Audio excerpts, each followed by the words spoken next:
संत रामपाल जी महाराज एक ऐसे महान संत जिन्होंने अपनी सतभक्ति, तत्व ज्ञान, करुणा और सेवा के बल पर समाज में नई मिसाल कायम की है।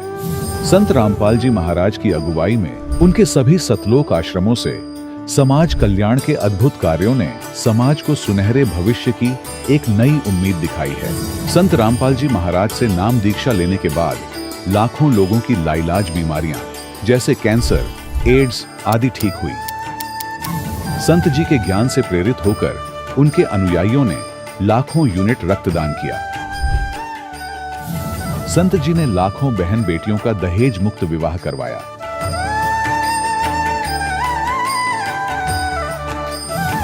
संत जी ने लाखों लोगों का नशा छुड़वाया, करोड़ों उजड़े परिवार बसे। संत जी के आश्रमों में समागम के दौरान निःशुल्क नेत्र चिकित्सा, दंत चिकित्सा प्रदान की जाती है। संत रामपाल जी महाराज द्वारा समय समय पर पर्यावरण संरक्षण के उद्देश्य से बड़े स्तर पर वृक्षारोपण किया जाता है। संत जी ने जरूरतमंदों को तत्काल राहत पहुंचाने के लिए एम्बुलेंस सेवा शुरू की। संत जी अपने अनुयायियों को देहदान के लिए प्रेरित करते हैं, जिससे मानवता की सेवा और चिकित्सा क्षेत्र में सुधार हो सके। संत रामपाल जी महाराज के सभी आश्रमों में हर रोज निःशुल्क भंडारा आयोजित किया जाता है, जहां हर वर्ग, हर जाति और हर धर्म के लोग एक साथ बैठकर भोजन करते हैं।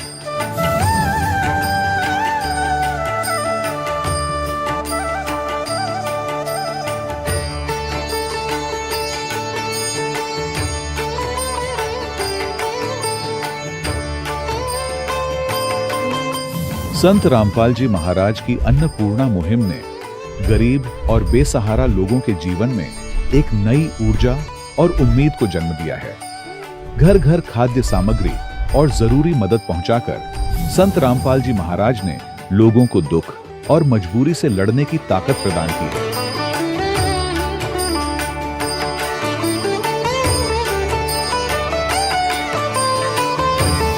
संत रामपाल जी महाराज द्वारा गरीब लोगों के लिए घर बनवाने का अद्भुत कार्य एक ऐसी मिसाल कायम कर रहा है जो सदियों सदियों संत जी की उदारता और दया भावना के तौर पर जाना जाएगा।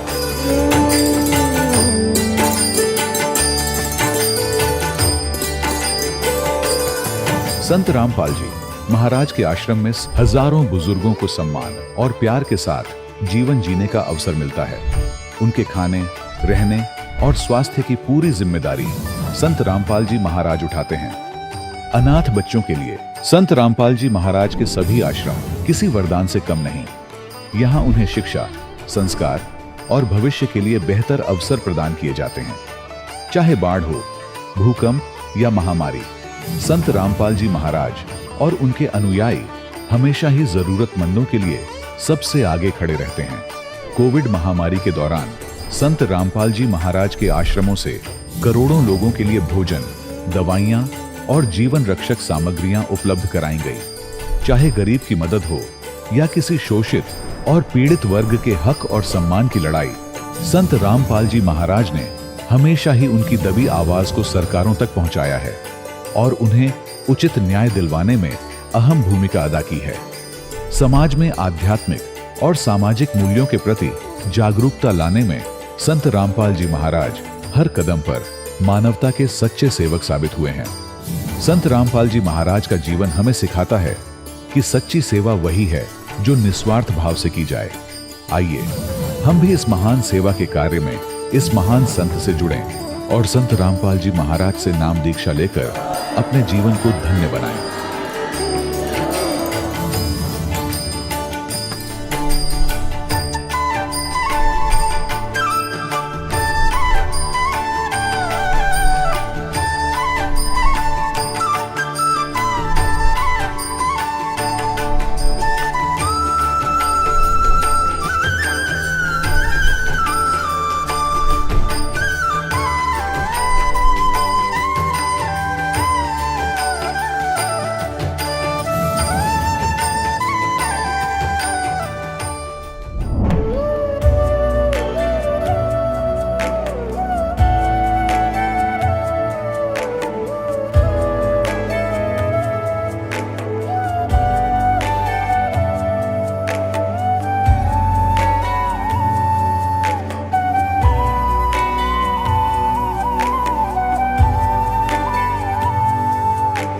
जब लग गुरु मिले न साचा, तब लग गुरु करो 10 पांचा। क्या गुरु बदल सकते हैं? क्या गुरु बदलने से पाप लगता है? आध्यात्म के इस मैदान में आखिर सही गुरु कौन है? गीता जी में वर्णित तत्वदर्शी संत कौन है? इन सभी प्रश्नों के उत्तर जानने के लिए अवश्य सुनिए जगत गुरु तत्वदर्शी संत रामपाल जी महाराज के मंगल प्रवचन। सत साहिब दर्शकों, इंसान अपनी पूरी जिंदगी अपने धर्म में प्रचलित सभी साधनाओं को करता है ताकि उसके घर में सुख शांति आए, बीमारियां दूर हों और जीवन की परेशानियां खत्म हो जाएं। लेकिन जब इन सब प्रयासों के बावजूद भी बीमारियां और परेशानियां उसके जीवन में बनी रहें, तो दिल में यह सवाल उठने लगता है कि क्या सच में मैं शास्त्र अनुसार भक्ति कर रहा हूं? दर्शकों, कुछ ऐसी ही कहानी थी सोनीपत हरियाणा के रहने वाले योगेश दास जी की। योगेश दास जी 30 साल तक राधा स्वामी पंथ कृपाल आश्रम विजयनगर दिल्ली से जुड़े रहे और इन्होंने अपने धर्म में प्रचलित सभी साधनाओं को भी किया, लेकिन कहीं कोई लाभ इन्हें नहीं मिला। लेकिन फिर जब इन्हें संत रामपाल जी महाराज का शास्त्र अनुसार ज्ञान मिला और इन्होंने नाम दीक्षा ली, तो इनके जीवन की सभी समस्याएं बिल्कुल समाप्त हो गई। दर्शकों, आखिर संत रामपाल जी महाराज ने योगेश दास जी को ऐसी कौन सी जड़ी बूटी दे दी जिससे कि इनके जीवन की सभी परेशानियां बिल्कुल समाप्त हो गईं? और क्यों आज करोड़ों लोग संत रामपाल जी महाराज को पूर्ण परमात्मा मान रहे हैं? आखिर इसके पीछे की सच्चाई क्या है? आइए सुनते हैं योगेश दास जी की कहानी, इन्हीं की जुबानी। सर नमस्कार। सत साहिब जी। सर क्या नाम है आपका? मेरा नाम योगेश दास है जी। सर कहाँ से आए हैं आप? मैं वेस्ट रामनगर सोनीपत से आया हूँ जी। सर क्या काम करते हैं? मैं कंप्यूटर टीचर हूँ जी। मैं कंप्यूटर सेंटर चलाता हूँ। संत रामपाल जी महाराज से नाम दीक्षा लेने से पहले आप क्या भक्ति साधनाएं करते थे? मैं संत रामपाल जी महाराज की शरण में आने से पहले राधा स्वामी पंथ से जुड़ा हुआ था। मैं कृपाल आश्रम विजयनगर दिल्ली में जाया करता था। उसके बाद 30 साल तक वहाँ जाने के बाद मेरा जो वहाँ पे मन नहीं लगा, कोई लाभ वहाँ पे मिलता नजर नहीं आया मुझे, तो मैंने फिर मंदिरों में जाना शुरू कर दिया। ऐसे ही मैं शनि मंदिर जाता था, इधर उधर की भक्ति ऐसे ही करने कुछ ना कुछ शुरू कर दिया मैंने।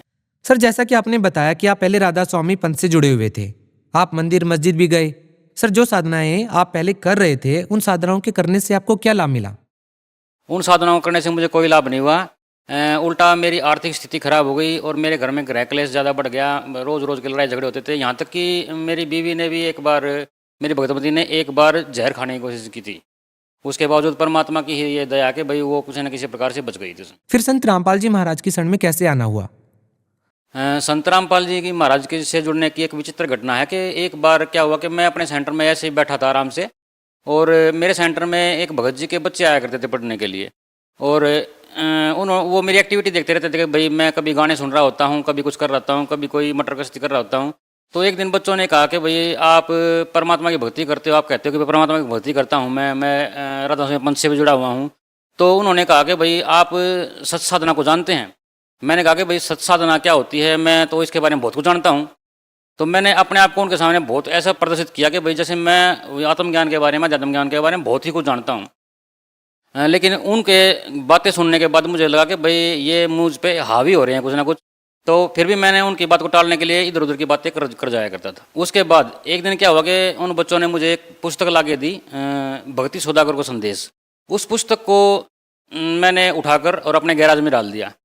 फिर उन्होंने बताया कि भाई हम संत रामपाल जी महाराज के शिष्य हैं और हम उनके आश्रम में जाते हैं, आप एक बार ये पुस्तक जरूर पढ़ना। तो मैंने उनकी बात सुनकर के आप संत रामपाल जी महाराज के शिष्य हैं, मैं ऐसे मतलब गुरुओं को संत नहीं मानता हूँ। तो उसके बाद क्या हुआ कि भाई काफ़ी दिन बीत जाने के बाद मैं ऐसे टेंशन में बैठा बैठा बीड़ियाँ फूंक रहा था, क्योंकि मैं बहुत ज़्यादा बीड़ी पीने का आदी था। मैं हर क्लास लेने के बाद कम से कम 2-3 बीड़ियाँ पीने के बाद अपने क्लासरूम में जाता था। तो एक दिन अचानक ऐसे मेरी कोई फाइल वगैरह गुम हो रही थी, मैं उसको ढूंढने में व्यस्त था। तो उस फाइल को निकालने के चक्कर में वो पुस्तक बाहर रह गई, भक्ति सौदागर संदेश। मैंने सारी फाइल वापस भी रख दी, लेकिन मेरा वो काम नहीं बना। तो फिर मैं आराम से बैठ के सोचने लगा कि पता नहीं फाइल कहाँ गई होगी। फिर मैं जैसे बैठा आराम से, मैंने सोचा कि भाई चलो क्यों ना ये पुस्तक पढ़ ले जाए आज। मैं इस तक मेरा लंच टाइम भी है। तो मैंने ऐसे कुर्सी पर पैर फैला के अपने, जैसे मतलब आसन में बैठते हैं व्यक्ति, मैंने वो पुस्तक खोली और खोलते ही मैंने बीड़ी लगाई पहले, क्योंकि मेरी आदत थी मैं कुछ पढ़ने से पहले मैं बीड़ी लगा लेता था। मैंने जैसे ही बीड़ी लगाई और बीड़ी पीकर मैंने जैसे पुस्तक खोली और पढ़ना शुरू किया, तो मेरे सामने सबसे पहले संत कबीर साहब की वाणी आई।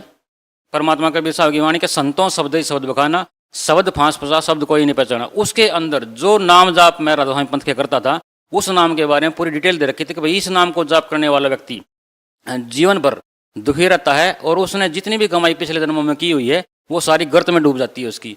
तो मेरे साथ वही सब कुछ बन रहा था। तो मेरे हाथ से अचानक ही बीड़ी छूटकर नीचे गिर गई और मेरी आंखों में आंसू आ गए उस पुस्तक को पढ़ने के बाद।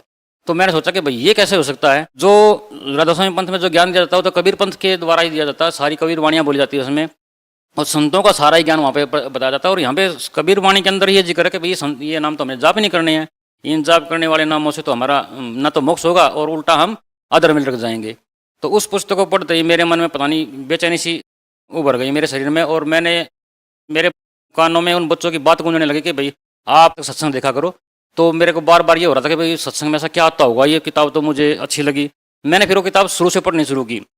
आधे घंटे के अंदर मैंने पूरी किताब पढ़ ली। वो उसके बाद मेरे अंदर ऐसी जिरह उत्पन्न हुई परमात्मा को जानने के लिए कि भाई मैं सेंटर को शाम को 5 बजे बंद कर देता था, लेकिन मैंने उस दिन 3:30 बजे सेंटर बंद कर दिया और घर आकर इंतजार करने लगा। मैंने टीवी खोला, जैसे मैंने सत्संग सुनना स्टार्ट किया। टीवी खोला तो संत रामपाल जी महाराज का ज्ञान प्रचार शुरू हो चुका था और उसमें उन्होंने श्रीमद्देवी भागवत महापुराण के बारे में विस्तार से बताया। उसको जानने के बाद मुझे पता चला कि भाई ब्रह्मा विष्णु महेश जो हैं वो तो अजर अमर नहीं हैं, उनका जन्म और मरण होता है। उस ज्ञान को समझने के बाद मेरी रुचि उसी दिन से परमात्मा के ज्ञान में लग गई और मैंने अगले ही दिन ये निश्चय किया कि भाई मैं तो इस ज्ञान को पाकर ही रहूँगा।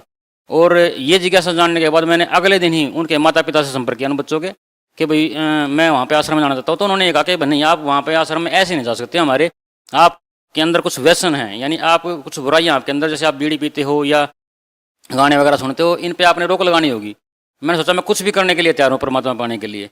तो उन्होंने मेरी तैयारी कर दी कि भैया हम परसों चलेंगे। जिस दिन मैं नामदान के लिए तैयार होकर घर से निकला, घर से निकलते ही बस 500 मीटर की दूरी पर मैं गया था। अचानक ही मतलब धुंध इतनी ज़्यादा थी कि भाई उसमें सामने से कुछ दिखाई नहीं दे रहा था। अचानक ही मेरी बाइक का एक्सीडेंट हुआ।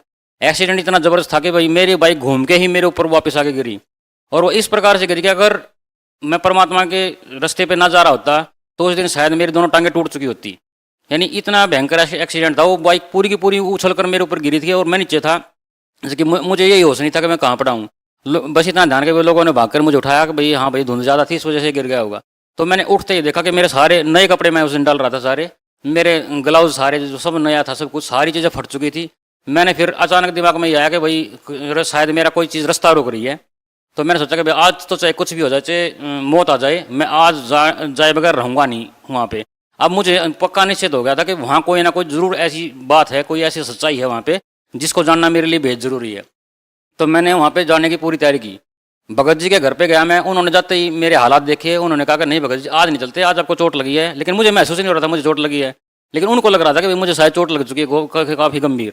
लेकिन फिर भी मैंने उनको कहा कि नहीं मैं आज हर हालत में जाऊँगा। तो उन्होंने मुझे किसी न किसी प्रकार से मना लिया। आश्रम में घुसने के बाद मुझे वहाँ बहुत कुछ अजीब लगा। एक तो अजीब लगा कि वहाँ सारे एक ही पंक्ति में बैठे हैं, सब एक ही प्रकार से बैठकर सत्संग सुन रहे हैं। वहाँ पे ना तो मुझे कोई वीआईपी नज़र आया, ना मुझे वहाँ पे कोई ऐसा ये नज़ारा लगा कि भाई यहाँ पे कोई ये वीआईपी है या ये व्यक्ति यहाँ पे मेन है या ये मेन है। वहाँ पे सब एक समान था। सिर्फ एक पूर्ण संत जो होता है वही सामने हमारे बैठे थे और उन्होंने जो सत्संग प्रवचन उस दिन किए तो मुझे भाव विभोर हो गया मैं उसको सुनकर। मैंने पहली बार ये मतलब निश्चय किया, पहली बार मुझे लगा कि भाई पहली बार मैंने ज़िंदगी में अगर अध्यात्म का कोई 1% अक्षर समझा है तो वो यहाँ है वो संत। उसके बाद इस दास ने वहाँ से नामदान लिया। जैसा कि हमने सुना है कि संत रामपाल जी महाराज से नाम दीक्षा लेने के लिए फार्म भरवाया जाता है और उसमें कुछ नियम भी बताए जाते हैं। हम आपसे ये जानना चाहेंगे कि जो फार्म में नियम बताए जाते हैं क्या उन नियमों का आखिरी सांस तक पालन करना होता है? देखिए, जिस प्रकार कोई गंभीर बीमारी होने के बाद व्यक्ति को डॉक्टर ये बता देता कि भाई अगर आपको ठीक होना है तो इसके लिए ये परहेज करने पड़ेंगे। तो संत मत में, संत मार्ग में, संत मते में एक अध्यात्म के अंदर जो परहेज होते हैं वो यही होता है कि भाई हमें ना तो मांस मिट्टी खानी चाहिए और ना ही किसी प्रकार के व्यसन करने चाहिए। जब तक हमारी आत्मा शुद्ध ही नहीं होगी, जब तक हमारा मन और शरीर शुद्ध नहीं होगा तो हमें उस अध्यात्म ज्ञान का कोई लाभ मिलने वाला नहीं है। तो यही नियम बस वहाँ पर बताए जाते हैं कि हम मीट, अंडा, मांस, मछली ये सब चीज़ें ना खाएं। और कबीर साहब ने कहा कि भाई माई मसानी सेठ शीतला भैरव भूत हनुमंत, परमात्मा उनसे दूर जो इनको पूजंत। तो परमात्मा कबीर साहब पूर्ण ब्रह्म हैं जो, वो हमें यही सतभक्ति बताते हैं कि भाई हमें इनकी पूजा ना करके सतभक्ति करनी चाहिए। सतभक्ति वो होती है जिस प्रकार एक पतिव्रता स्त्री अपने पति को मेन मानकर उसी की पूजा करती है, लेकिन आदर सबका करती है। जेठ का, देवर का, अपने ससुर का, सास का, सबका वो आदर करती है, लेकिन उसकी भक्ति जो होती है वो अपने पति के प्रति स्थिर होती है।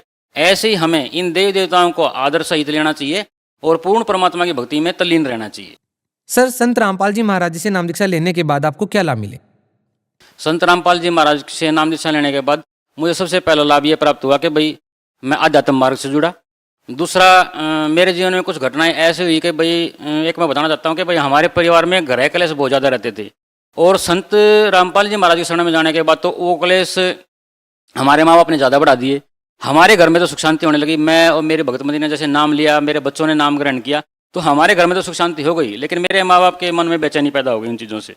हम जब सुबह नित्य नियम लगाते थे, परमात्मा की वाणियाँ चलती थी, तो वो लोग ये कहते थे कि भाई तुम्हारी ये चीज़ें हमारे वंश में बाधा डाल रही हैं, तो उन्होंने क्लेश बढ़ा दिया हमारे साथ। तो उसकी वजह से क्या हुआ कि हमारा घर टूट गया, हमारे माँ बाप ने घर से निकाल दिया। तो हम यही सोचकर मैं परमात्मा के शरण में चला गया वापस दोबारा कि भाई इसका निचोड़ तो परमात्मा ही निकाल सकते हैं। घर में क्या हुआ था, झगड़ा हो गया था बहुत ज़बरदस्त। तो मैंने अपने पिताजी से ये कहा था कि भाई देखो, हम जो भक्ति कर रहे हैं वो संपूर्ण भक्ति है और हम इसको नहीं छोड़ सकते, हम ये घर ही छोड़ सकते हैं, परमात्मा को हम अब नहीं छोड़ सकते हैं। क्योंकि संत रामपाल जी महाराज जो हमें शिक्षा दे रहे हैं वो पूरी तरह शास्त्र अनुकूल है। शास्त्रों में जो कुछ लिखा हुआ उन्होंने सब कुछ वो सत्य बताया है, तो हम उसको नहीं छोड़ सकते हैं, हम संसार छोड़ सकते हैं। तो इस वजह से झगड़ा हो गया, और झगड़े में मैंने मतलब जल्दबाजी में अपना हाथ दीवार में दे मारा और मेरा हाथ टूट गया। उसके बाद मैंने प्लास्टर करवाया हाथ पे, और मैंने सोचा कि भाई मैं परमात्मा के पास कैसे जाऊँगा, क्योंकि परमात्मा ने तो हमें झगड़ा करने से, इन चीज़ों से मना कर रखा है। तो फिर भी मैंने आश्रम में जाने की डेट आई, जैसे हम हर महीने जाते थे जैसे आश्रम में, तो वहाँ जाने के लिए जैसे मैं तैयार हुआ तो मैंने अपना हाथ को ढक रखा था ऐसे पूरी तरह से, ताकि परमात्मा को पता ना चले, गुरु जी को पता ना चले कि भाई मैं, यानी मेरे हाथ पे प्लास्टर चढ़ा हुआ है। तो गुरु जी जैसे हमारे सामने आए दर्शन देने के लिए, संत रामपाल जी महाराज अपने प्रत्येक भक्त से रूबरू होकर मिलते हैं। वो अपने भक्तों की हर बात को सुनते हैं, चाहे उनको वहाँ पे कितना भी टाइम व्यतीत करना पड़े, चाहे लाख हों चाहे 2 लाख हों, हर भक्त के पास आते हैं। तो जैसे ही परमात्मा मेरे पास आए गुरु जी, संत रामपाल जी महाराज, उन्होंने कोई बात नहीं मेरे से पूछी, मैंने सिर्फ सत्साहिब कही परमात्मा के, सत्साहिब गुरु जी। तो गुरु जी ने मेरे को सिर्फ एक ही बात बोली कि भाई क्या हो गया इस हाथ को। तो मैंने और छुपा लिया उस हाथ को। गुरु जी बोले भाई हाँ बता ना क्या बात होगी, हाथ को क्या हुआ। तो अचानक मेरी आंखों से आंसू पड़ने लगे। मैं बोला कि ऐसे ऐसे गुरु जी घर में झगड़ा हो गया था। तो गुरु जी ने उल्टा मेरे को डांट दिया कि तू झगड़ा करता है घर में, तुझे ऐसी शिक्षा लेने के बाद तुझे ऐसे काम नहीं करने चाहिए। तो मैंने कहा था गुरु जी मैंने कुछ भी नहीं किया था, ऐसे घर वालों के साथ ऐसे ही झगड़ा हो गया था और मैंने गुस्से में आके कर दिया था। तो परमात्मा ने कहा कि भाई गुस्सा जो करोगे तो फिर भक्ति कहाँ से होगी, तुम भगत हो, जगत का तो भगत का बैर होता हमेशा, उनको जो करना हो करने दो, तुम परमात्मा की भक्ति में तल्लीन रहो, परमात्मा अपने आप सब ठीक कर देगा। तो मैंने कहा था कि मेरे माँ बाप ने हमें घर से निकाल दिया है।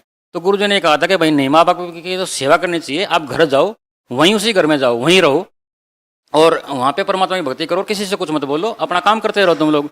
तो हमने गुरु जी की वह बात मानकर हमने तुरंत ही घर आने का वापस निश्चय किया। तो परमात्मा ने सबसे बड़ा चमत्कार मेरी जिंदगी में ये किया कि जिस दिन मैं मतलब उसी दिन मैं शाम को जब घर आया तो जिन्होंने मेरे को घर से ही निकाल दिया हो, घर आने के बाद पता चला कि भाई मेरे घर में मतलब मजदूर लगे हुए हैं, नींव खोदने लग रही है और पड़ोसी से मुझे पता चला कि भाई ये मकान मेरा बन रहा है। तो परमात्मा ने ऐसी उपलब्धि दी कि भाई सिर्फ 3 महीने के अंदर वो मकान बनकर तैयार हो गया और मुझे पता चला कि भाई वो तो परमात्मा ने मेरे रहने के लिए बनाया है। तो ऐसा अद्भुत चमत्कार तो परमात्मा ही कर सकता है, जिसको घर से निकाल दिया गया हो, जिसकी कोई कदर ही ना हो जिस घर में, और अचानक ही उस किसी की बुद्धि को पलट देना, ये सिर्फ परमात्मा ही कर सकता है, संत रामपाल जी महाराज कर सकते हैं। इसके अलावा ऐसी उपलब्धि कोई नहीं कर सकता। दूसरा लाभ ये मिला कि भाई सभी संत महंत जो हैं वो ये कह देते हैं कि भाई बड़ों को नामदान देने की आज्ञा देते हैं कि भाई जब बच्चा बड़ा हो जाए या इस प्रकार से हो जाए, इस उम्र में हो जाए कि वो समझने लगे, तभी नामदान दिया जाता है। मैंने अपने बच्चों को बचपन से यानी 4 वर्ष की उम्र से नामदान दिलवाया है अपने बच्चों को। परमात्मा की सबसे बड़ी मेहर ये है कि भाई जब तक हम संत रामपाल जी महाराज के शरण में नहीं आए थे तब तक मेरे बच्चे हमेशा बीमार रहते थे। कभी उनको किसी प्रकार का ट्रीटमेंट करवाया जा रहा है, कभी किसी प्रकार का ट्रीटमेंट करवाया जा रहा है। आज मेरे बच्चों को मालिक की दया से, सदगुरु रामपाल जी महाराज की दया से मेरे बच्चों को कभी हॉस्पिटल जाने की क्या दवाई खाने की जरूरत नहीं पड़ी है। सुबह भक्ति करते हैं, शाम को भक्ति करते हैं और मस्त रहते हैं। उनका यही नहीं पता चलता कि भैया बच्चे मतलब कभी बीमार भी होते होंगे। जबकि मेरे भाई हैं जो उन सब के बच्चे भी अभी तक भी यानी कि मेडिकल पे जाते रहते हैं, एडमिट होते रहते हैं, हम उनको बहुत समझाते हैं परमात्मा ज्ञान के बारे में।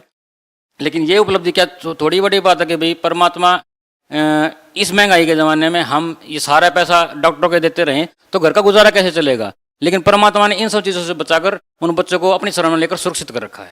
दूसरा लाभ ये मिला कि मेरी आर्थिक स्थिति जो बिल्कुल बेहद खराब थी, परमात्मा ने उसको सुधारा। और पहले तो मेरा मतलब कंप्यूटर इंस्टीट्यूट जो था वो मार्केट के अंदर था, और ऐसी मार्केट में, मेन मार्केट में, कि जहाँ पे हर व्यक्ति आ सकता हो, जा सकता हो। लेकिन वहाँ से बंद करवा के परमात्मा ने घर पे ही चालू करवा दिया, और घर पर आज ऐसा चल रहा है जैसे वहाँ 12 साल में भी ना चला था। ये मेरे लिए आर्थिक स्थिति मजबूत करने का सबसे बड़ा माध्यम परमात्मा कबीर साहब ने किया है। सर, आपको क्या लगता है, आपने पाप किया गुरु बदल करके?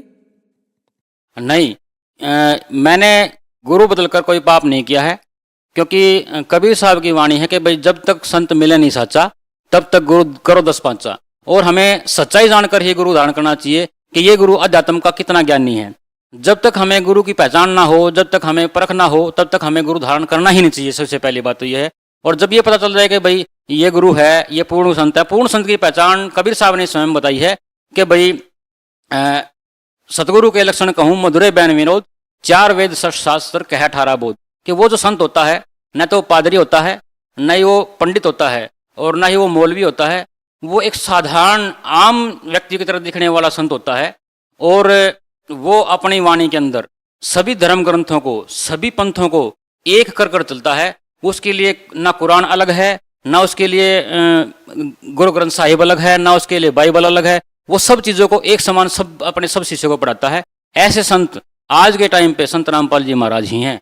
और ये मैं ठोसता के साथ कह सकता हूँ, क्योंकि उन्होंने पूर्ण परमात्मा की जो जानकारी दी है संत कबीर साहब के बारे में, कबीर देव ही भगवान है, ये उन्होंने ही बताया है। आज तक इस सृष्टि के अंदर किसी संत ने भी ये नहीं बताया कि भाई कबीर ही भगवान है, कबीर इज गॉड। ये बताने वाले पूरे विश्व के अंदर आज के टाइम पे जो संत रामपाल जी महाराज है, उन्होंने ही बाइबल के अंदर साबित किया, गुरु ग्रंथ साहिब के अंदर साबित किया, और कुरान शरीफ के अंदर साबित किया, और वेदों में तो प्रमाण है ही।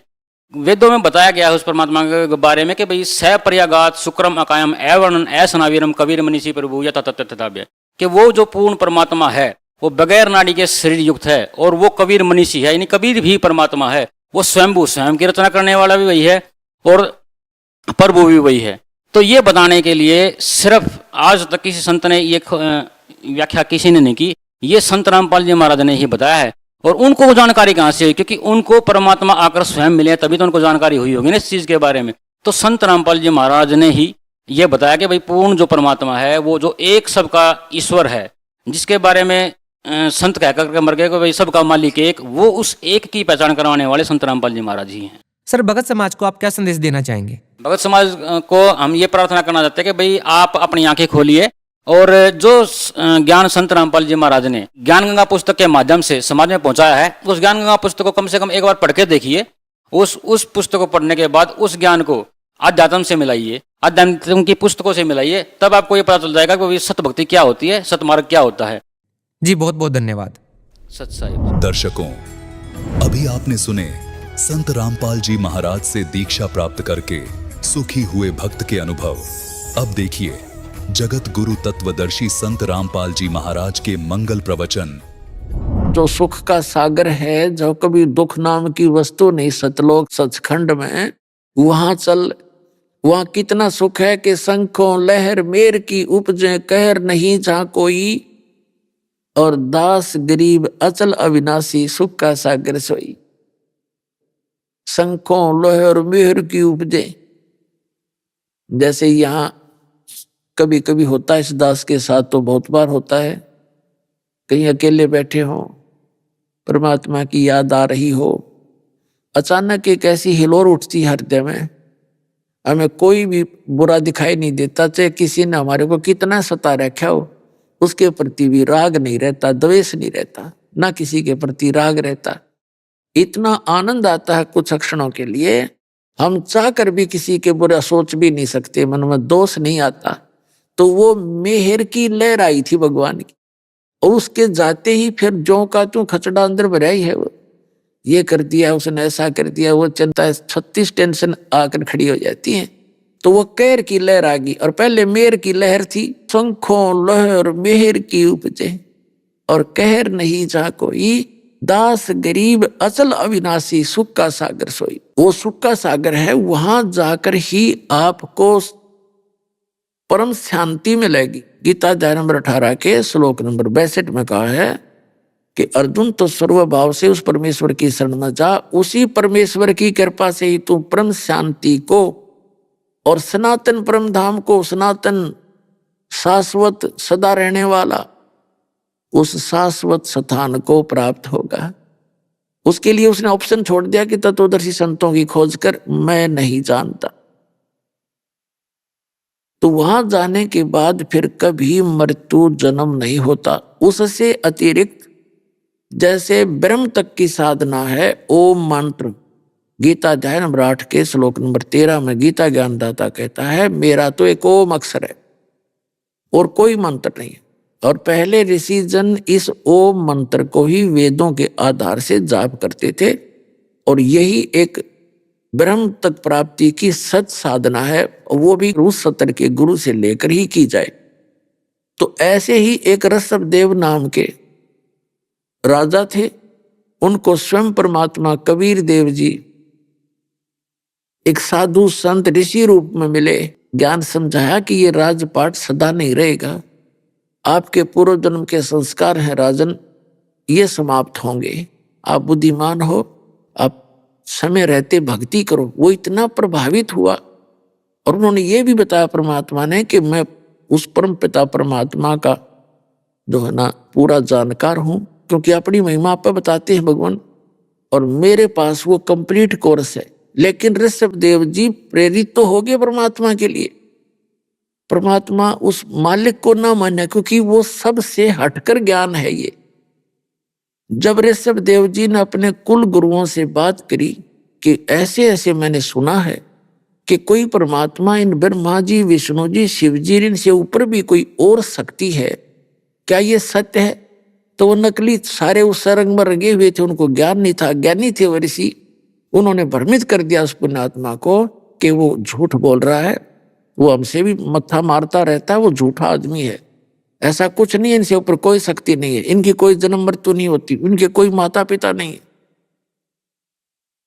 ऋषभदेव जी को जो परमात्मा के वचन सुने थे वो तो बुलाए नहीं गए उससे तो इतना प्रेरित हो गया कि भक्ति करनी ही करनी है। राज भी त्याग दिया, अपने बच्चों को राज बांट दिया सबको, और उन नकली संतों से यानी उस परम परमात्मा की भक्ति ना करके ब्रह्म तक की साधना का मंत्र लेकर 1 वर्ष तो निराहार रहा, कुछ नहीं खाया।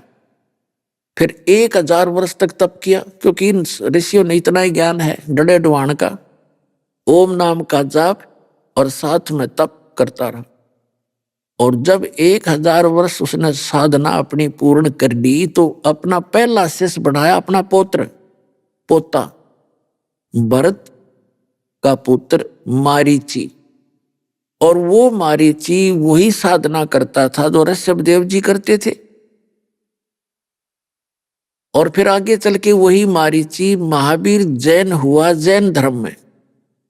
ऋषभदेव जी जैन धर्म के प्रवर्तक माने जाते हैं, और महावीर जैन जी 24 में तीर्थंकर माने जाते हैं जैन धर्म के।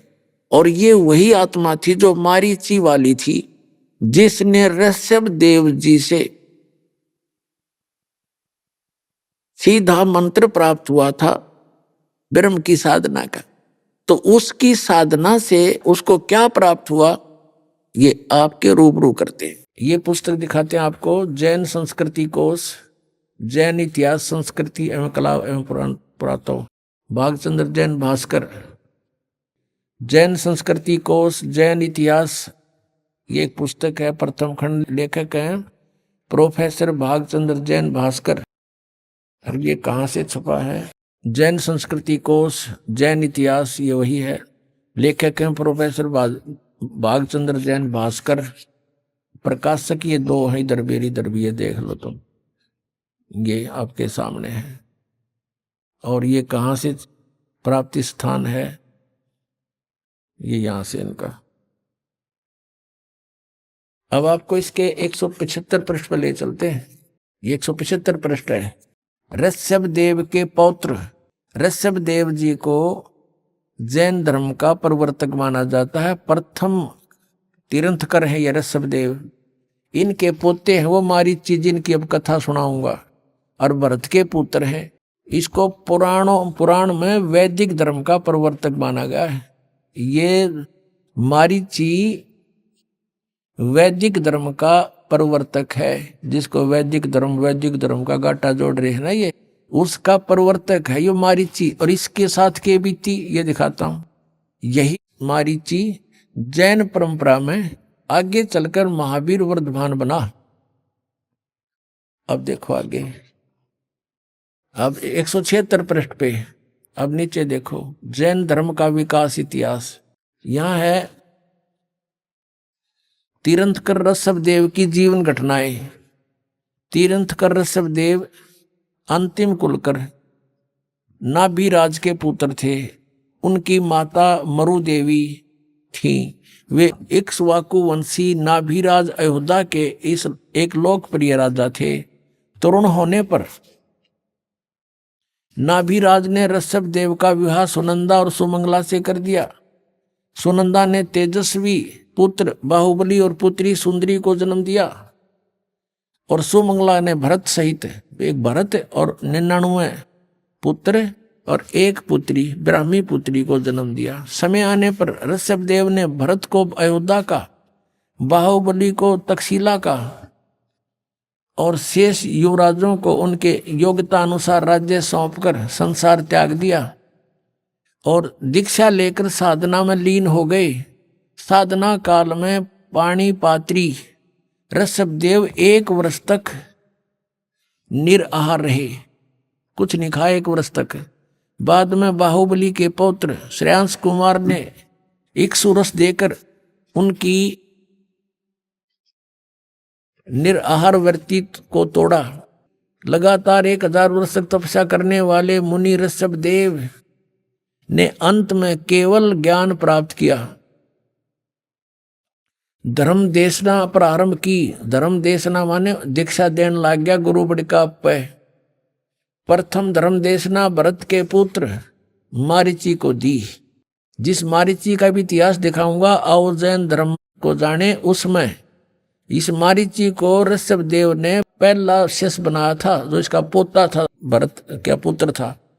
ऋषभदेव का पौत्र यानी पोता भरत के पुत्र मारीची को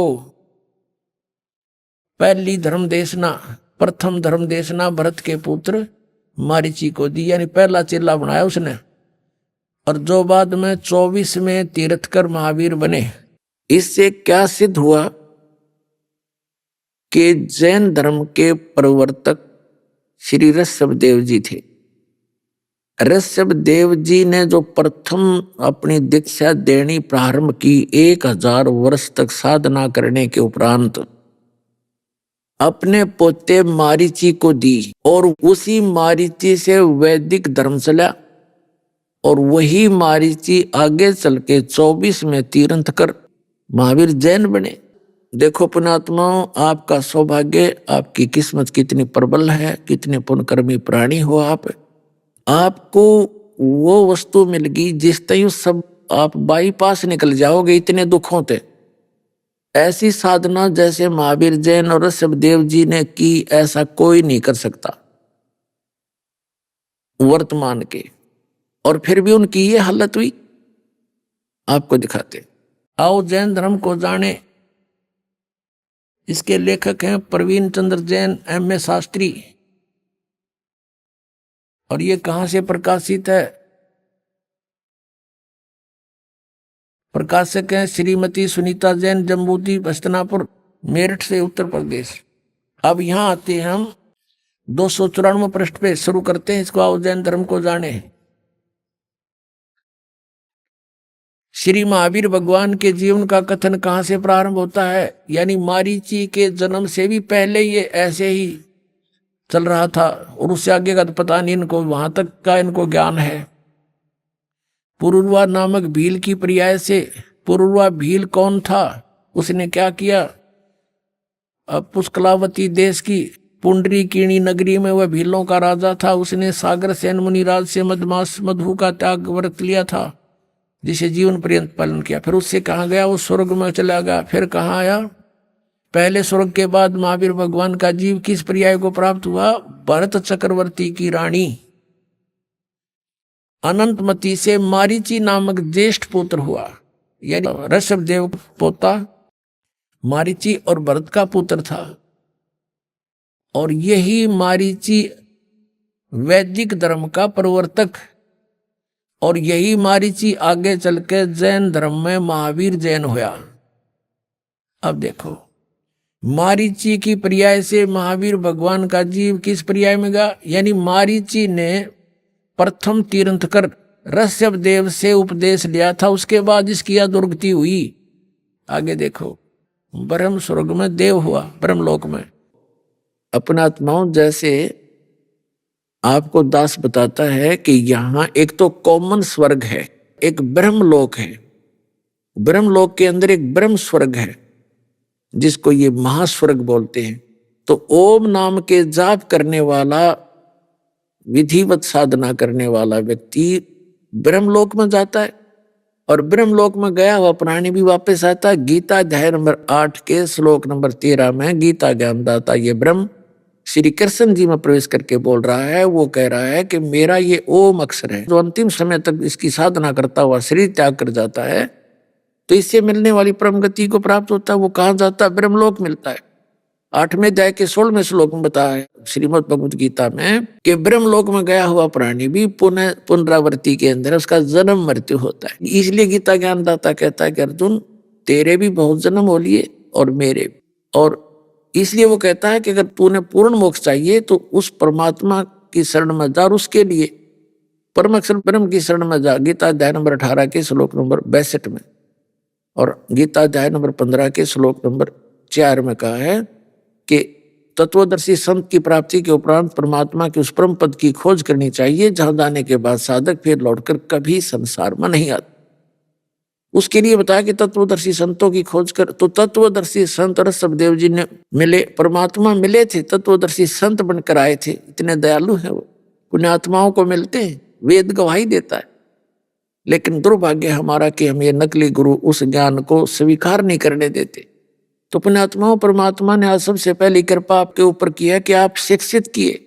शिक्षित होने के बाद अब आप सभी सदग्रंथों को और इन पहले के इतिहासों को देख करके आप दृढ़ हो जाओगे कि जो हम कर रहे हैं फाइनल है, आपको कोई डगमग नहीं कर सकता। फिर बेड़ा पार हो जाएगा, मोक्ष होगा।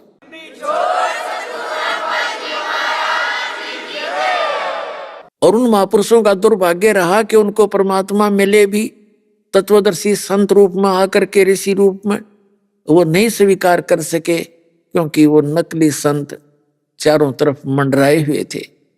तो अब इस ज्ञान के सामने पुण्यात्माओं नकलियों की कतई नहीं बसाओगी। ये सारे स्थान छोड़ जाएंगे, आपको रास्ता देंगे, दूर होना पड़ेगा इनको। बच्चा बच्चा धिक्कार देगा कि तुम क्या बकवास कर रहे हो, चुप हो जाओ, बहुत सुन ली तुम्हारी। तो इनको बोलना जगह नहीं रहेगी। एक दिन ऐसा कर दूंगा, आपको ऐसा ट्रेंड कर दूंगा।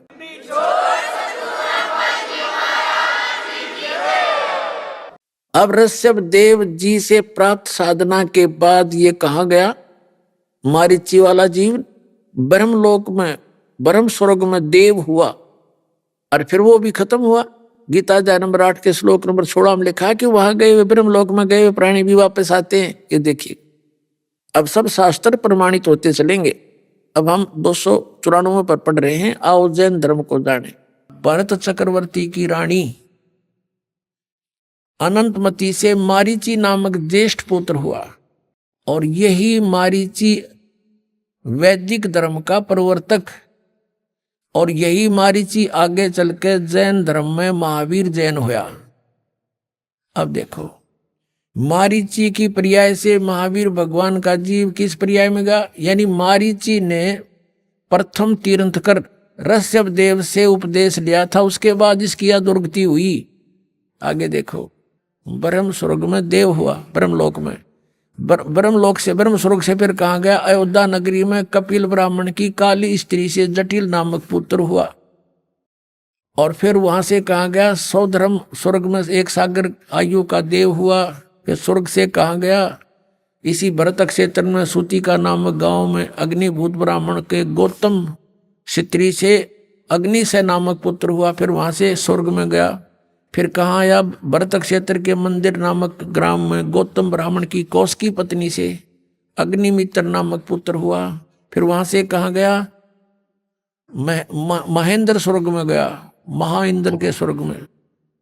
और महाइंद्र के स्वर्ग से कहाँ गया? ये 295 पे मंदिर नगर में सालकाय ब्राह्मण की पत्नी से भारद्वाज नामक पुत्र हुआ।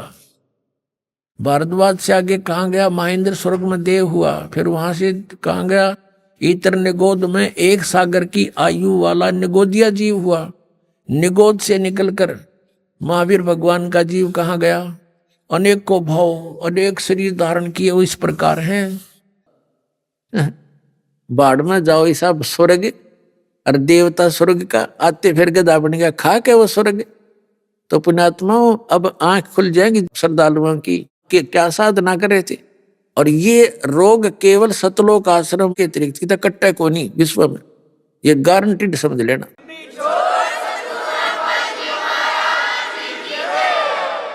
अब आगे देखो क्या बना इसके संग में। अभी कौन सा पीछा छूट गया देखिएगा। 1000 आक वृक्ष के भाव, ओए होए 80,000 सीप के भाव, 20,000 नीम वृक्ष के भाव, 90,000 केली यानी केले वृक्ष के भाव, 3,000 बार चंदन वृक्ष के भाव यानी शरीर, और 5 करोड़ बार कनेर वृक्ष के भाव, 60,000 बार वैश्या के शरीर, ओए होए 60,000 बार, और 5 करोड़ बार शिकारी के भाव, 20 करोड़ बार हाथी और 60 करोड़ बार गधा। ओए होए ये भगवान है, कलेजा फट जाए इंसान का। और हम फिर भी साधना यही कर रहे हैं। 60 करोड़ बार गधे के भाव, 30 करोड़ बार कुत्ते के भाव, ओए होए 30 करोड़ बार कुत्ता।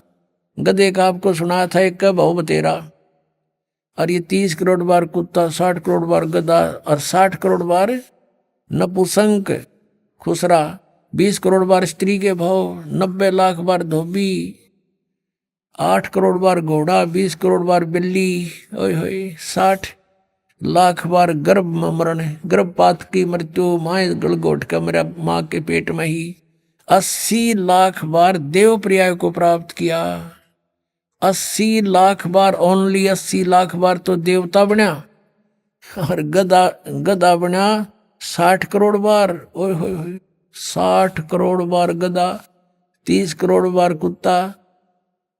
इस 80 लाख बार देवता बनने वाले ने एक गधे का जीवन बतेरा सारे पर पानी फेरने, और यो 60 करोड़ बार गधा बना और 30 करोड़ बार कुत्ता।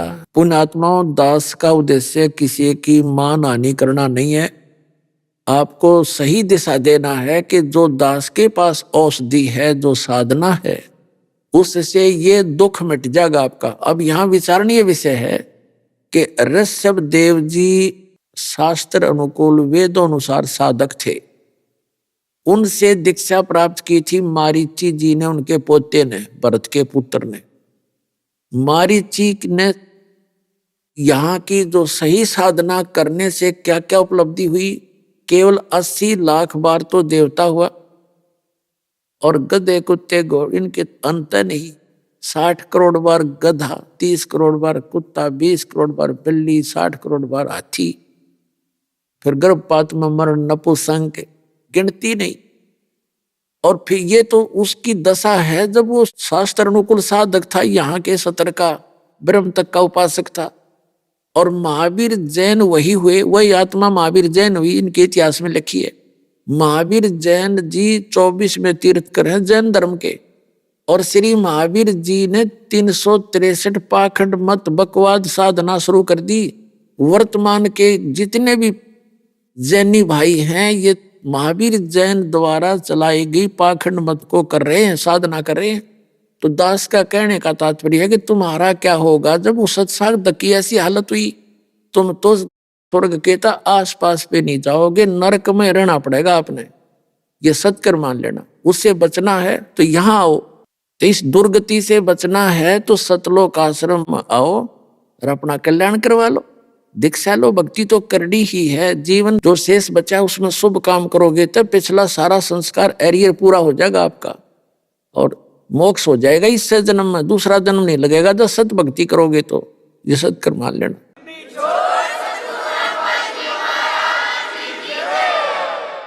अब जो प्रसंग चल रहा है कि जो साधना आप किया करते थे वो साधना ठीक नहीं थी, और जो शास्त्र अनुकूल साधना ब्रह्म सत्र की कर रहे थे वो भी मोक्ष प्राप्त नहीं कर सकते, वो स्थान प्राप्त नहीं कर सकते। जो श्रीमद् भगवद गीता अध्याय नंबर 18 के श्लोक नंबर 62 में कहा है कि अर्जुन तू सर्वभाव से उस परमेश्वर की शरण में जा, उसकी कृपा से ही तू परम शांति को और सनातन परम धाम को प्राप्त होगा। शाश्वतम स्थानम यानी सदा रहने वाला स्थान। फिर गीता अध्याय नंबर 15 के श्लोक नंबर 4 में आपको बताया कि उसके पश्चात तत्वदर्शी संत की प्राप्ति के पश्चात इस तत्व ज्ञान रूपी शस्त्र से इस अज्ञान को काट के यानी अच्छी तरह समझकर उसके पश्चात परमेश्वर के उस परम पद की खोज करनी चाहिए, जहां जाने के बाद साधक फिर लौट कर कभी संसार में नहीं आता।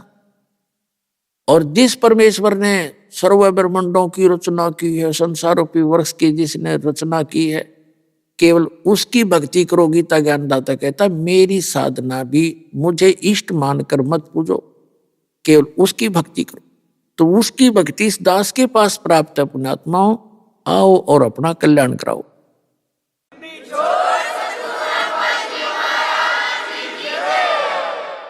अब प्रसंग चल रहा था कि नर से तू पशुआ की जय गद्दा बैल बनाई, ये 56 भोग कहाँ मन भोरे, कहीं कुरडी चरने जाई। ये दिखा दिया आपको कि नर से सत साधना ना करने से नर से तू गधा बैल बनेगा, और ये 56 भोग कहाँ मन भोरे। मनुष्य जीवन में आपको कितनी सुविधाएं दी है पुण्यात्माओं। मनुष्य जीवन एक विद्यार्थी हो तो अन्य प्राणियों के शरीरों से आपका शरीर भिन्न है। ये एक पोशाक है आपको अलग से, एक वस्त्र है ये। और विद्यार्थी को माता पिता पूरी सुविधा देते हैं, खाने पीने को अच्छा देते हैं, पहनने को अच्छा देते हैं, और पूरा फ्री कर देते हैं कि बेटा बेटियों तुम अपना उद्देश्य पूरा करो। तो परमात्मा हमारा पिता है, उसने आपको यह ड्रेस दे रखी है अलग से, और अन्य या पोशाक जिसके पास नहीं वो विद्यार्थी नहीं है। तो विद्यार्थी जब आपको ये पोशाक अलग से मिली है, शरीर अलग से मिला है, इसमें सुविधाएं भी न्यारी, और जो बच्चा इसका लाभ नहीं उठा रहा है विद्या के समय में तो बाद में बहुत रोता है, बड़ा पछताता है। ये दास जूनियर इंजीनियर सिविल हरियाणा सरकार में सर्विस करता था। तो उस समय वहां देखा एक व्यक्ति वहां मजदूरी का काम कर रहा था सड़क के ऊपर, और उनका एक्सीडेंट आया वहां पर। वो अपना इंस्पेक्शन करके चला गया। तो वो बाद में कह रहा था कि यो मेरा सहपाठी था जो आज एक्सीडेंट बना हुआ B&R के अंदर, यो मेरा क्लास फेलो था। और वो खुद पछता रहा है कि मेरे कर्म फूट गए, मैं पढ़ा को नहीं, बकवाद करेंगे। अरे ये पढ़ देखो कितना सुख, गाड़ी में आता है, पंखों के नीचे रहता है, और मैं यहाँ पड़ा हूं, मेरे बच्चे भी यही मिट्टी में पड़े हुए। पुण्यात्माओं आज आपकी वही दशा होगी जो आज आप इस मनुष्य जीवन प्राप्त करके इस पढ़ाई ने पूरा कर लोगे जो दास आपको बता रहा है, तो आप सफल होगे, सारे सुख होंगे। और जो नहीं करेगा इस पढ़ाई के समय को खोदेगा बकवादों में, फिर रोया करेगा सारी उम्र गधे और कुत्ते बन गए। उससे बचने के लिए कहते हैं कि नर से तू पशुआ की जय गद्दा बैल बनाई, ये 56 भोग कहाँ मन बोरे, कि तो कुरडी चरने जाई। आज आप देखो कितनी सुविधा प्राप्त है। जब भूख लगे भोजन की व्यवस्था है, कभी चाय पी लेते हो, और जैसे कोई पीड़ा होती है तो उसका निवारण डॉक्टर के पास जाके करवा सकते हो। गर्मी सर्दी से बचने के लिए व्यवस्था बनाने की आपको सद्बुद्धि दे रखी है। और इतनी सुविधाएं प्राप्त करके जो भक्ति नहीं करता तो परमात्मा कहते हैं फिर आपके साथ के भी तगी नर से ती मनुष्य तू पशुआ की जय गद्दा बैल बनाई, ये 56 भोग कहाँ मन बोरे, कि तक कुरडी चरने जाए। तो पुण्यात्माओं, इससे बचने के लिए आपको बार बार प्रेरित किया जाता है, आने वाले संकटों से सतर्क किया जाता है कि अभी बिजली गिरेगी आपके ऊपर जब भक्ति नहीं करोगे। और भक्ति करते हो, सत भक्ति नहीं मिली, पूर्ण संत नहीं मिले, उस परम पुरुष परमात्मा सत्य पुरुष कबीर साहिब की भक्ति नहीं मिली, तो भक्ति करके भी आप दुखी रहोगे। जैसे ऋषभदेव जी के पौत्र मारीची और जैन धर्म के प्रवर्तक ऋषभदेव और उसका अंतिम जो 24 में जो तीर्थंकर है महावीर जैन, उनका क्या बुरा हाल हुआ। 80 लाख बार तो केवल देवता हुए और गधे कुत्ते की गिनती नहीं। तो पुण्यात्माओं कहते हैं, जय सतगुरु की संगत करते सकल कर्म कट जाई, अमरपुरी पर आसन होते है जहां धूप न छाई। जय सतगुरु की संगत करते ये सभी कर्मों से बाईपास निकाल देता आपको, और सतलोक में आपका वास होता जहां कभी कष्ट नहीं। तो वो सतगुरु आज ये दास आपके सामने है, कल्याण कराओ, औरों को भी बताओ और पीछा छुटवाओ, सतलोक चलेंगे। बोलो सतगुरुदेव की।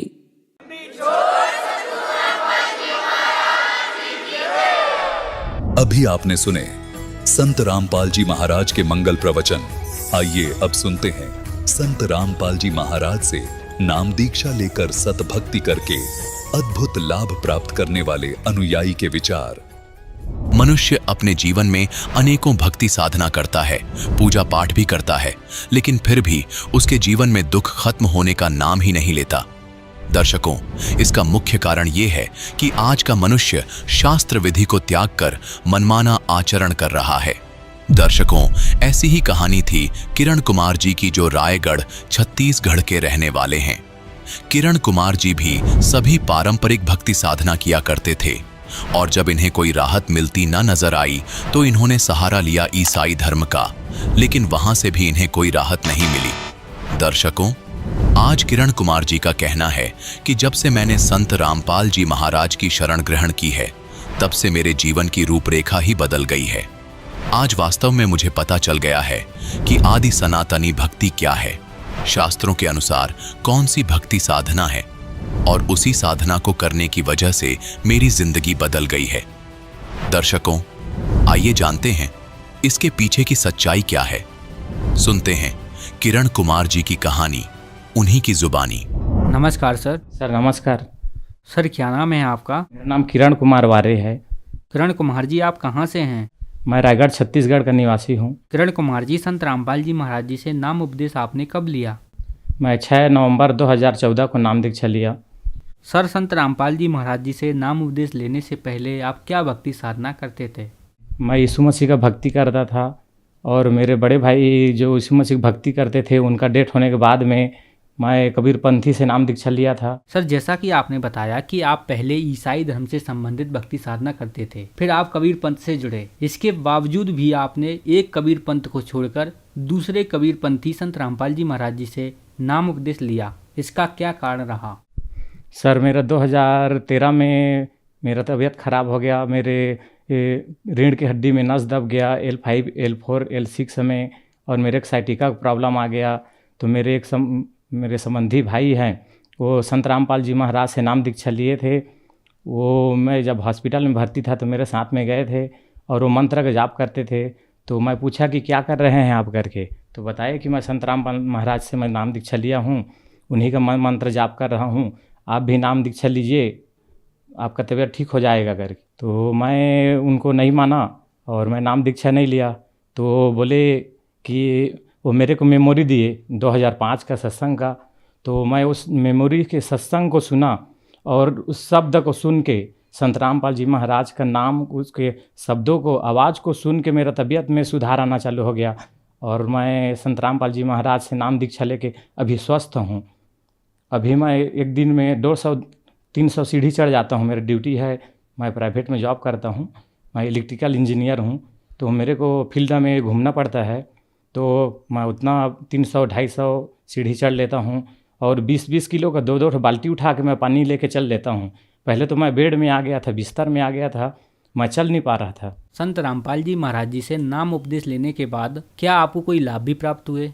सर मेरे को तो शारीरिक लाभ मैं बोला, जो साइटिका का प्रॉब्लम था वो ठीक हो गया। सर मैं बालाजी हॉस्पिटल रायपुर में दिखाया, मेरे पास अभी MRI भी है, एक्सरे भी है, और मैं ये 5 साल से उससे परेशान था। जब मैं ड्यूटी से आता था तो बहुत तकलीफ़ होता था। मेरे मिसेस डेली मेरे पैर को, मेरे पीठ को मालिश करती थी, तब मैं सो पाता था। दिन में 3 घंटा 4 घंटा ही सो पाता था। और मेरा शरीर दुबला पतला हो गया था और शरीर में आराम नहीं था। बहुत ही तकलीफ में मैं ड्यूटी कर पाता था। मेरे पारिवारिक स्थिति बहुत ही ख़राब थी भगत जी। मैं सतरामपाल जी महाराज से नाम दीक्षा लिया। उनकी वाणी को जो सुन के, उनके शब्द को सुन के मेरे शरीर में रोंगटा खड़ा हो जाता था, वाइब्रेशन टाइप का होता था। उससे धीरे धीरे मेरे शरीर में बहुत इम्प्रूवमेंट हुआ, बहुत सुधार आया, बहुत ही स्वस्थ हूँ अभी। पहले तो मैं 45 किलो का हो गया था, अभी मेरा 67 किलो वजन है। और उसके बाद में मेरा स्टोन का हो गया, मेरे किडनी में स्टोन 4.1 mm का हो गया। तो डॉक्टर से मैं सोनोग्राफी कराया तो बोले 4.1 mm है। फिर वो बोले 1 महीना आप दवाई खाओ, फिर उसके बाद में ठीक हो जाएगा। तो मैं बोला मैं तो मालिक का भक्ति करता हूँ। तो फिर मैं मालिक के पास में प्रार्थना लिखवाया, तो बोले ठीक हो जाएगा बेटा, ऐसा कुछ नहीं है करके। फिर अभी मैं नॉर्मल हूँ, मेरा पथरी नहीं है। ये मेरा गांठ हो गया था मेरे बगल में, वो 32 mm और 16 mm का था। तो ये मेरा मेडिकल रिपोर्ट है। मैं सोनोग्राफी करवाया था डॉक्टर आलोक केडिया के रायगढ़ में, वो मेरा ये प्रमाण पत्र है। हाँ, ये मेरे सोनोग्राफी का रिपोर्ट है। तो किडनी में स्टोन हो गया था 4.6 mm का, उसका रिपोर्ट है। अभी मैं संत रामपाल जी महाराज से प्रार्थना लिखवाई तो बोले बेटा दवाई खाने की ज़रूरत नहीं पड़ेगा, मालिक के ऊपर में भरोसा रखो। और मैं संत रामपाल जी महाराज जी के आशीर्वाद से अभी मैं स्वस्थ हूँ। मेरे किडनी में जो स्टोन हो गया था वो अभी नॉर्मल है, अभी स्टोन नहीं है। मेरे को अभी जहाँ मैं काम करता था भगत जी, वहाँ मैं नीचे लेवल में काम करता था। अभी मालिक की दया से मैं अभी इलेक्ट्रिकल इंजीनियर हूँ। मैं अभी BS स्पंज रायगढ़ में काम करता हूँ। मेरे अंडर में अभी 30 लड़के काम करते हैं। संत रामपाल जी महाराज की दया से मेरा पेमेंट डबल हो गया मालिक के शरण में। जब मैं रायगढ़ आया था तो मेरे पास में कुछ नहीं था। अभी मालिक के संत रामपाल जी महाराज जी के दया से अभी मेरे जगह 2 जगह मेरे ज़मीन है और मैं आपका खुद के घर में रहता हूँ। मेरे पास में कुछ नहीं था। मेरे पास में मैं दो बाइक लिया हूँ अपने खुद के कमाई से। मैं कुछ नहीं, खाली हाथ आया था। मैं ज़मीन में सोता था, जब यहाँ आया रायगढ़ में तो ज़मीन में सोता था। तो संत रामपाल जी महाराज की दया से अभी मैं बहुत अच्छा हूँ। मेरे जो पिताजी हैं वो मेरा पूरा ज़मीन को पूरा बेच के, पूरा हम लोग के पास में कुछ नहीं था, इसीलिए मैं रायगढ़ काम करने के लिए आ गया। और प्राइवेट में भी जॉब करता हूँ और बहुत अच्छा से जीवन यापन करता हूँ। मेरे मिसेस है वो भी बहुत अच्छा से रहती है, उसके में भी थोड़ा प्रॉब्लम आ गया था शारीरिक। वो उसका वज़न बहुत पतली दुबली थी, 35 किलो की हो गई थी। वो भी मैं संत रामपाल जी महाराज जी के नाम दीक्षा ली है और बहुत स्वस्थ है। मेरे 2 बच्चे हैं। एक बच्चे के में तो प्रॉब्लम आ गया था, वो अच्छा से बोल नहीं पाता था, एकदम सूख के पतला दुबला हो गया था, वो भी स्वस्थ है। संत रामपाल जी महाराज की कृपा से अभी मेरे 2 बच्चे फ्री में पढ़ाई करते हैं। सर, संत रामपाल जी महाराज जी से नाम उपदेश लेने के बाद आपको बहुत सारे लाभ प्राप्त हुए। तो जो दर्शक आज आपको टीवी पर देख रहे हैं वो भी संत रामपाल जी महाराज जी से नाम उपदेश लेना चाहते हैं तो कैसे ले सकते हैं? संत रामपाल जी महाराज जी का अभी पूरा विश्व में 500 नाम दीक्षा केंद्र खुले हैं और बहुत सारे चैनल में संत रामपाल जी महाराज जी का सत्संग आता है। उसके नीचे में पट्टी आती है, उसमें कॉन्टेक्ट नंबर रहता है। उस कॉन्टेक्ट नंबर में आप कॉल करके, SMS करके फ्री पुस्तक मंगवा सकते हैं, अपना नाम दीक्षा ले भी सकते हैं। सर धन्यवाद। नमस्कार सर।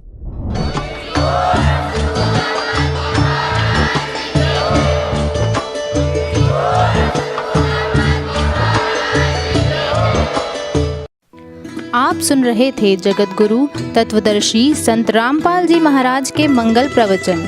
अधिक जानकारी के लिए संपर्क करें।